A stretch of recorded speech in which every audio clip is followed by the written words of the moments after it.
We've been joined by the Labour MP and Chairman of the Treasury Select Committee, John McFall. Welcome to the programme. I mean, John, people might ask, a bit like that businessman then, you know, it's really not the Icelandic people who are to blame here. It's the whole system that failed. Well, you know, why should they pay it back?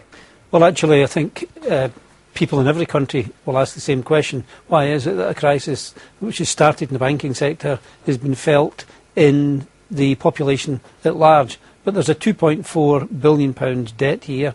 There's a repayment schedule has been established, with the first repayment not being paid to 2017, that being over a 15-year period. The Icelandic Parliament and the Prime Minister signed up for that, but the President vetoed it. And I think that Iceland has got to ask itself the question is, do they want to participate in the global economy yet, or do they find themselves deep mire? Well, I mean, John, looking at another way then, I mean, should our government have really been in the business of guaranteeing depositors in the way that they did, rather hastily, at the time this happened? Well, we have to go back, actually, to the European passporting arrangements, and Iceland had a subsidiary here with Icesave and Landbanki, and to have that, they had to have a deposit protection scheme. But their deposit protection scheme was not able to pay out the monies. So Alistair Is that just depositors, you know, rough luck? I mean, you know, it's a bit like, if it's too good to be true, it's too good to be true. Exactly, and I think they were paying 6.7% when others were paying 5%. 8%. Yeah, well, 8%, you know, so, you know, it was ridiculous, and I think there's a lesson here for us all. But so at the end of the day, what we have to...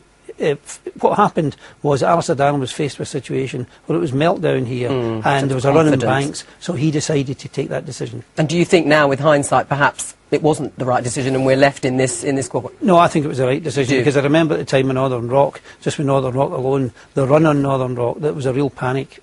Yeah, so it was about confidence at the time. I mean, Simon Jenkins, one of the things is that the talks have broken down. I think, well, there are no formal talks about to happen. This referendum is going to go ahead as it stands, and they'll obviously vote against that money being reimbursed. And then what happens? The government there, their hands are tied, and we'll probably never see the money, will we?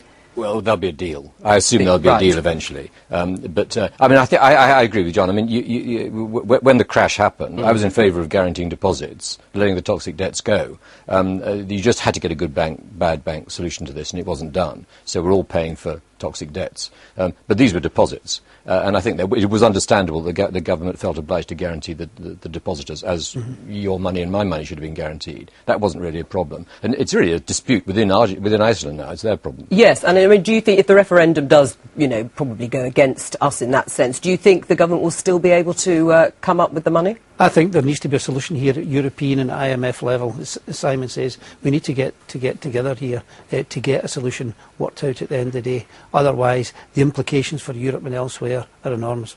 John, thank you.